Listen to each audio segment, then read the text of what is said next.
Hello बच्चों, आपका स्वागत है पॉलिटी के चौपाल के ऑब्जेक्टिव सेशन की तीसरी कक्षा में। हम ऑब्जेक्टिव का तीसरा सेशन प्रारंभ करने जा रहे हैं, तो बिना देर किए हम शुरू करते हैं। हमारा आज का पहला प्रश्न है, किसी अधिनियम के द्वारा गवर्नर जनरल के साथ साथ गवर्नरों को भी कार्यकारी परिषद के निर्णय को रद्द करने का अधिकार दिया गया। तो बच्चों, हमने पढ़ा था कि 1786 ईस्वी का जो अधिनियम आया था उसमें लॉर्ड कर्नवालिस ने शर्त रखी थी कि उसे कार्यकारी परिषद के निर्णय को रद्द करने का अधिकार दिया जाए, तभी वह भारत आएगा। और 1786 के अधिनियम द्वारा उसे यह अधिकार प्रदान किया गया था। तो इसी प्रकार जो है, अब इसका विस्तार करते हुए क्या किया गया कि 1793 ईस्वी का जो चार्टर एक्ट आया, उस एक्ट में गवर्नर जनरल के साथ साथ गवर्नर को भी कार्यकारी परिषद को रद्द करने का अधिकार प्रदान किया गया। तो इसका उत्तर क्या होगा? 1793 का चार्टर एक्ट। क्या होगा उत्तर? 1793 का चार्टर एक्ट। अब अगला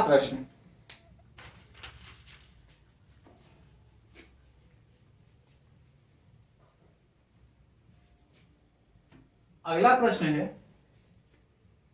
किस अधिनियम के द्वारा नियंत्रक मंडल को भारतीय राजस्व से वेतन देने की व्यवस्था की गई? अब बच्चों, नियंत्रक मंडल को भारतीय राजस्व से वेतन नहीं मिलेगा तो कहां से मिलेगा? ये एक प्रश्न आना आपके दिमाग में स्वाभाविक है। ईस्ट इंडिया कंपनी उसको भारत लाई थी। ईस्ट इंडिया कंपनी भारत लाई थी, तो ईस्ट इंडिया कंपनी को की जो आमदनी होगी उसी से इसको वेतन मिलना चाहिए था। लेकिन आप बातों को समझिए, ये नियंत्रक मंडल जो थे अर्थात बोर्ड ऑफ कंट्रोलर, ये क्या थे? ये ब्रिटिश की सरकार के प्रतिनिधि थे जो यहां ईस्ट इंडिया कंपनी पर नियंत्रण करने के लिए आए थे। और चूंकि ब्रिटिश सरकार के प्रतिनिधि थे तो उन्हें वेतन भी ब्रिटिश सरकार ही देती थी। लेकिन इसमें क्या था कि कई बार समस्याएं आ जाती थी। मतलब ब्रिटेन से पैसा आने में देरी होता था, जिसके कारण इन्हें कई बार समस्याओं का सामना करना पड़ता था। तो अतः ऐसा निर्णय लिया गया कि इन्हें भी अब ईस्ट इंडिया कंपनी द्वारा जो राजस्व वसूला जाता है उसी से वेतन दिया जाएगा। तो किस एक्ट द्वारा व्यवस्था हुई थी? 1793 के चार्टर एक्ट द्वारा। किस एक्ट के द्वारा व्यवस्था हुई थी? 1793 के चार्टर एक्ट द्वारा यह व्यवस्था की गई थी। चलिए अब अगले प्रश्न की ओर बढ़ते हैं। 1793 के चार्टर एक्ट के समय बंगाल के गवर्नर जनरल कौन थे? तो ये तो मैंने आपको पहले ही बता दिया है कि 1786 में भारत कौन बन के आया था बंगाल का गवर्नर जनरल? आया था लॉर्ड कर्नवालिस। कौन आया था? Lord Cornwallis. तो जाहिर सी बात है कि 1793 का जो चार्टर एक्ट आएगा वो किसके समय में आएगा? उस समय जो है बंगाल का गवर्नर जनरल कौन था? तो लॉर्ड कर्नवालिस था। उस समय कौन था बंगाल का गवर्नर जनरल? लॉर्ड कर्नवालिस था। अब हम बढ़ते हैं अपने अगले प्रश्न की ओर। अगला प्रश्न है, किस अधिनियम के द्वारा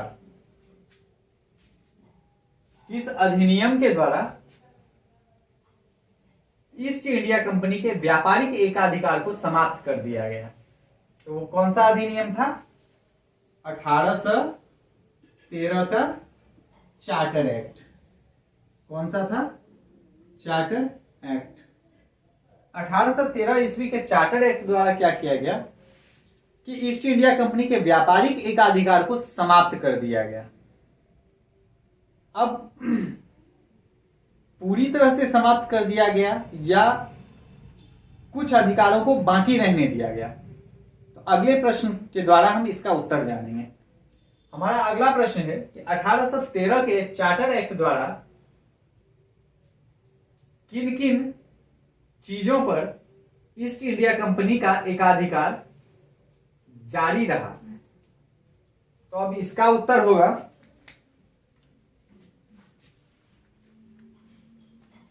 भारत के अंदर चाय और चीन देश के साथ व्यापारिक एकाधिकार अब भी ईस्ट इंडिया कंपनी के अधीन रहा। तो क्या क्या? भारत के साथ चाय और जो है चीन के प्रत्येक व्यापार पर उसका एकाधिकार अभी भी जारी रहा। तो यानी चाय और चीन पर ईस्ट इंडिया कंपनी का व्यापारिक एकाधिकार अभी भी जारी रहा। अब अगले प्रश्न की ओर आते हैं।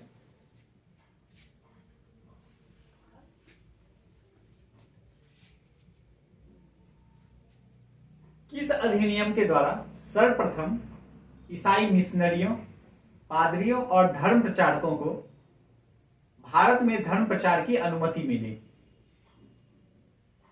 तो इस मामले में ईस्ट इंडिया कंपनी या ब्रिटिश सरकार काफी सख्त थी 1813 से पहले, क्योंकि उनका मानना था कि अगर भारत में धर्म प्रचार की कोशिश की गई तो भारत में काफी अधिक विद्रोह फैल जाएगा और उस स्थिति को संभालना फिर मुश्किल हो जाएगा। तो ब्रिटिश सरकार कभी भी नहीं चाहती थी कि भारत जैसी संपदा वाली देश, संपदा वाला उपनिवेश मेरे हाथों से निकल जाए, और इसलिए उसने धर्म प्रचार की अनुमति नहीं दी थी। परंतु 1813 के चार्टर एक्ट द्वारा, किसके द्वारा? 1813 के चार्टर एक्ट द्वारा ईसाई मिशनरियों, पादरियों और धर्म प्रचारकों को क्या किया गया? धर्म प्रचार की अनुमति दी गई। अब अगला प्रश्न है किस अधिनियम के द्वारा भारत में प्रतिवर्ष शिक्षा पर 1 लाख रुपया खर्च करने का प्रावधान किया गया? तो इसका भी उत्तर वही है 1813 का चार्टर एक्ट। 1813 का चार्टर एक्ट। अब 1813 के चार्टर एक्ट में क्या किया गया था कि भारत में शिक्षा पर 1 लाख रुपया प्रति वर्ष खर्च करने के लिए धनराशि उपलब्ध कराई गई थी, व्यवस्था की गई थी। तो इसके अंतर्गत किस किस चीज की शिक्षा दी जानी थी? तो साहित्य और विज्ञान, इन दोनों चीज की शिक्षा दी जानी थी। अब अगला प्रश्न है कि 1813 के चार्टर एक्ट के समय बंगाल का गवर्नर जनरल कौन था? तो बच्चों इसका उत्तर है 1813 के चार्टर एक्ट के समय बंगाल का गवर्नर जनरल था लॉर्ड मिंटो प्रथम। कौन था? लॉर्ड मिंटो प्रथम। अब बढ़ते हैं हम अगले प्रश्न की ओर। अगला प्रश्न है भारत का प्रथम गवर्नर जनरल कौन था? तो भारत का प्रथम गवर्नर जनरल कौन था? Lord William Bentinck. Lord William Bentinck. इसी से संबंधित और एक प्रश्न आपसे पूछा जा सकता है, देखते हैं क्या प्रश्न है। बंगाल का अंतिम गवर्नर जनरल कौन था? तो बच्चों बंगाल का अंतिम गवर्नर जनरल पूछे या भारत का प्रथम गवर्नर जनरल पूछे, दोनों का उत्तर एक ही होगा। कौन था? लॉर्ड विलियम बेंटिक था। कौन था? लॉर्ड विलियम बेंटिक था। अब अगले प्रश्न की ओर बढ़ते हैं। किस अधिनियम के द्वारा गवर्नर जनरल के परिषद में सदस्यों की संख्या 3 से बढ़ाकर पुनः 4 कर दी गई? कितनी? 3 से बढ़ाकर पुनः 4 कर दी गई।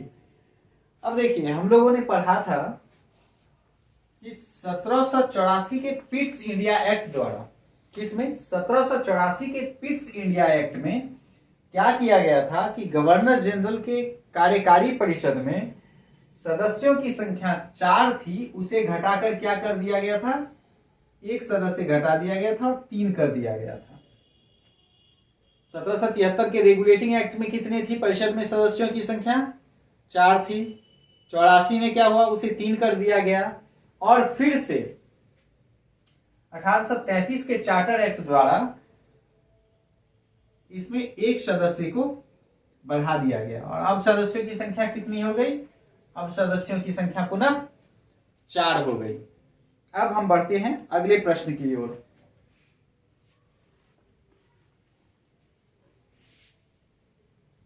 अब बढ़ते हैं हम अगले प्रश्न की ओर। हमारा अगला प्रश्न है, नवगठित परिषद में चौथे सदस्य के रूप में कौन शामिल हुआ? हमारा जो नवगठित परिषद था उसमें चौथे सदस्य के रूप में कौन शामिल हुआ? Lord Macaulay.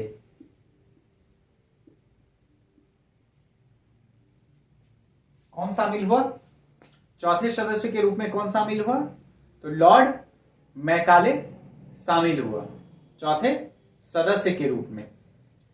अच्छा, अगला प्रश्न है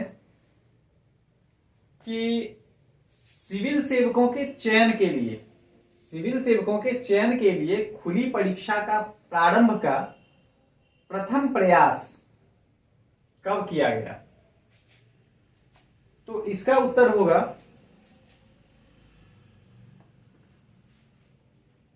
1833 के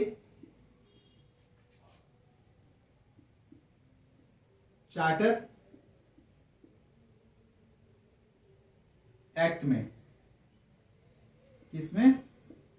1833 के चार्टर एक्ट में। किस एक्ट द्वारा पहला प्रयास किया गया? तो 1833 के चार्टर एक्ट द्वारा पहला प्रयास किया गया। अब प्रयास किया गया यहां पे लिखा हुआ है, इसका मतलब कि खुली प्रतियोगिता परीक्षा जो थी सिविल सेवकों के लिए वो प्रारंभ नहीं हो सका। अब क्यों नहीं प्रारंभ हो सका उसका कारण समझिए। अगला क्वेश्चन है हमारा कि सिविल सेवकों के चयन के लिए खुली प्रतियोगिता परीक्षा प्रारंभ नहीं हो सकी, इसका कारण क्या था? तो एक लाइन में उसका उत्तर है बोर्ड ऑफ डायरेक्टर्स का विरोध। किसका? बोर्ड ऑफ डायरेक्टर्स का विरोध। किसका विरोध?